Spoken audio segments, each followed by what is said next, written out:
அதிர்ஷ்டம் நியூஸ்க்கு வரவேற்கிறோம். சவுக்கு சங்கருக்கு ஜாமீன் கிடைத்துள்ளது.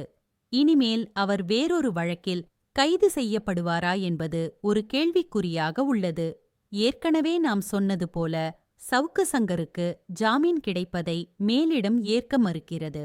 சவுக்கு சங்கர் கைது செய்யப்பட்டது முதலமைச்சர் ஸ்டாலின் அவர்களுக்கு தெரியாமல் நடந்ததாக கூறப்படுகிறது. அவர் வெளியில் இருந்தால் அரசுக்கு பாதிப்பு ஏற்படும் என்று அதிகாரிகள் தரப்பில் சொல்லப்பட்டுள்ளது.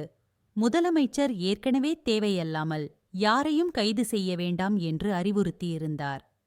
அதிகாரிகளின் இந்த செயலாலும் அரசுக்கு தேவையற்ற சிக்கல்களை உருவாக்கியுள்ளது.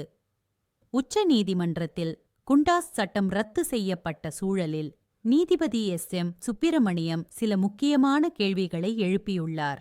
சவுக்கு சங்கர் மீது புகார் அளித்த அடுத்த நாளே ஏன் இவ்வளவு அவசரமாக கைது செய்ய வேண்டும் என்றும், மற்ற எத்தனை வழக்குகளில் காவல்துறை இவ்வளவு வேகம் காட்டியுள்ளது என்றும் அவர் கேள்வி எழுப்பினார். மேலும் தமிழகம் முழுவதும் நிலுவையில் உள்ள மற்ற வழக்குகளின் நிலை என்ன என்பதையும் நீதிமன்றம் வினவியுள்ளது. திமுகவின் மூத்த நிர்வாகிகளே அதிகாரிகளின் இத்தகைய போக்கினால் கட்சிக்கு கெட்ட பெயர் ஏற்படுவதாக வருத்தப்படுகிறார்கள். சவுக்கு சங்கர் மீது மீண்டும் ஒரு வழக்கை போட ஒரு தரப்பு முயற்சி செய்து வருவதாகவும், மற்றொரு தரப்பு அதனை தடுத்து வருவதாகவும் தகவல்கள் தெரிவிக்கின்றன. சிறையில் அவர் இருந்த அறைக்கு எதிரே கேமராக்கள் பொருத்தப்பட்டு கண்காணிக்கப்பட்டார். சவுக்கு சங்கருக்கு ஜாமீன் கிடைத்தது அவருக்கு ஒரு பெரிய விடுதலையாக பார்க்கப்படுகிறது.